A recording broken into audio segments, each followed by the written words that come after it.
On this episode of Redlit, I was recently privy to this email conversation from a friend who is a tabletop RPG developer. Massage without a happy ending. I was recently privy to this email conversation from a friend who is a tabletop RPG developer. Names and details have, of course, been changed. From Chris email greater than to Tom email greater than. Subject: cancelled orders. Help. To whom this may concern. I am inquiring personally about new popular RPG which was recently released by Big Explosions. We have placed several orders for large quantities of this title due to high demand. And each time we place it, we receive the below attached message that our order, unfortunately, had to be rejected. I understand this may be a glitch in your system of some sort, but I would be very appreciative if you could resolve this so we can order this title. Yours, Chris. Owner, Big Down Home RPG Game Store.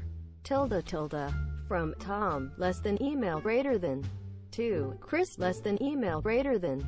CC, Big Explosions Publishing Staff, including clickety_clickety. Subject: cancelled orders. Help. Hi Chris. It's been a long time. I don't know if you remember me, but I actually grew up in hometown and frequented your store through middle school and high school.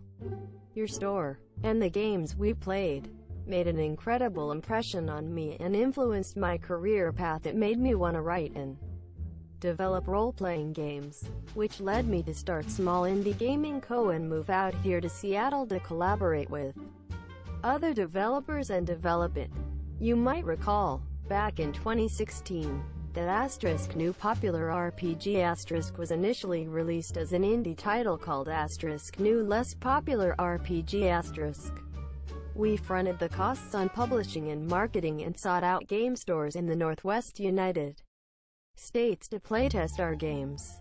I, however, never forgot your kindness in those years spent in the back room of your store playing Magic the Gathering and D&D, so I took a 16-hour road trip to show up at your store and personally ask you if you would be interested in selling it on your shelves upon release.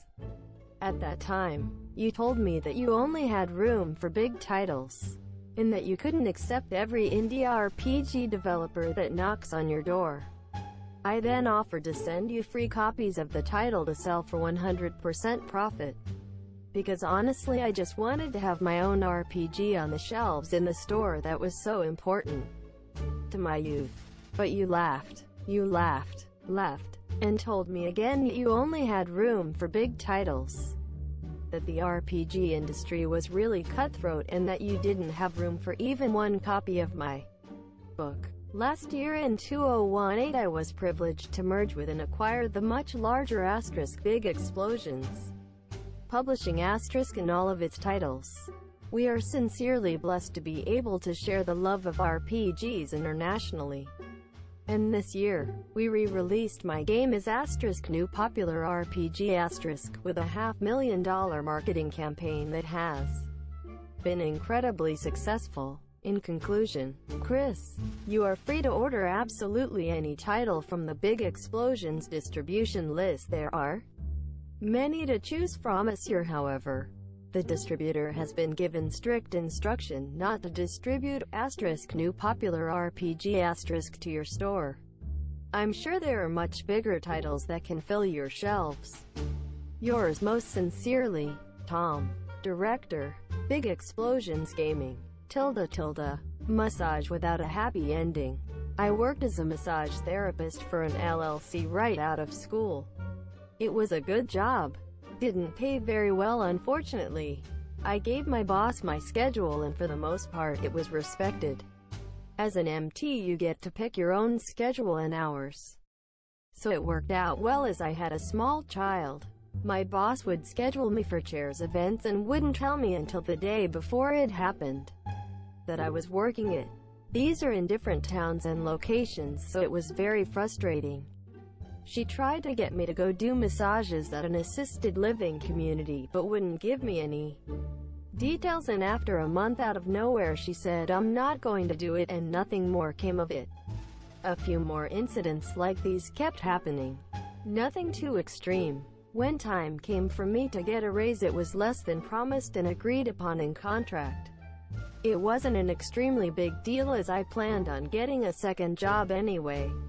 So I go and fill out a few applications, letting my boss know everything that was going on every step of the way. I got an interview set up. Blah, blah, blah. I tell my boss what's going on. I give her my new schedule. Fridays and every other Saturday. I told her I couldn't do my other shifts. Just those two. She's perfectly fine with it. Then she starts asking me to take off days from my other job that I haven't started yet. Days I told her I wouldn't be able to because of my new job and my kid. I told her many times I couldn't. I check my schedule within MindBody. I'm blocked on all the days I'm not supposed to work. Perfect. Job training for the new place was on a Tuesday. I don't work Tuesdays anymore. So it worked out. That day, as I'm getting ready for training, I get a call from the receptionist at my massage job. "Hey, are you coming in? Your client is here." What the fuck? My stomach drops. I tell her I'm not supposed to be working Tuesday and I'm about to head over to training. We hang up. I call my boss and tell her the situation. She immediately gets frustrated, understandably so. She tells me she'll call me back after she talks to the client. 10 minutes go by and she calls. She asks me to explain the situation to her again. I do. She then proceeds to belittle me and tell me how I'm unreliable, that I'm leaving her in the dark about my new job and I don't communicate with her. This of course was untrue, but I couldn't speak. She keeps going, saying I'm a risk to her company and she doesn't know if she should keep me on. She also had the nerve to tell me this was my fault and she doesn't know if I can handle my job. There. A 1-2 time. A weak job. And my new one at the same time. She said she didn't know if I was competent enough to do so. And then more of the, "You're unreliable. I had a good feeling about you at the start, but now I'm not sure," and even more. She repeats about how she is not sure she should keep me on. I told her I understand and I will respect her decision, whatever it may be. She said she was going to think about it and then tried to guilt trip me and belittle me even more. Maybe if you had showed up to your shift today, everything would be okay. You know, like a professional would. During the entire 20-minute phone call, I was trying not to cry and I wasn't able to defend myself. That night, I put in my resignation letter. I was not about to be fired by someone who treats her employees like that. All the while, I was thinking to myself about all the things I wanted to say to her. How I told her I couldn't work then and she still scheduled me. About all the times she kept me in the dark with things. And just overall how unprofessional she was during the phone call and in person. That's when it hit me. I could get her business shut down. For HIPAA violations. At first I didn't want to, but then all her words kept replying in my head. I took a day to let myself cool off before making any rash decisions. She ended up sending me passive-aggressive emails telling me when I can turn in my key. That my resignation was effective immediately. The part that was really the final nail in the coffin was an email saying, "I'm assuming you got my email even though you didn't respond. When are you going to return my key? I would like it back now." This was one day after I sent in my letter. I had it. I collected all of the old clients' sheets she would have had us throw away unshredded. I kept mine for tip tracking purposes. And other evidence I had. The job offer stating they abide by HIPAA regulations and a contract saying the same thing. I called up the massage board and set up a meeting. For those of you who don't know, as a massage business, when you say you abide by HIPAA, that means client confidentiality.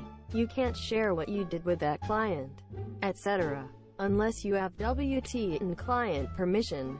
Well, that was not the case with her. She would tell me first and last names. What she did. She told me what their life story was practically. She would have me tell about my clients as well. She never made us shred our clients' schedules. We just threw them away. She wolf even take home boxes full of client paperwork, their personal info, etc. A big no-no. This broke all the rules she claimed to follow. I'm not the only one who noticed either. So, I told all of this to the board, brought in all of the evidence, and now her business is shut down. She was being sued for many things. And the last I heard, she was getting her licenses revoked. I feel like a dick, but at the same time it felt nice. TLDR. Boss wanted to shame me for her mistakes and got her business shut down and sued.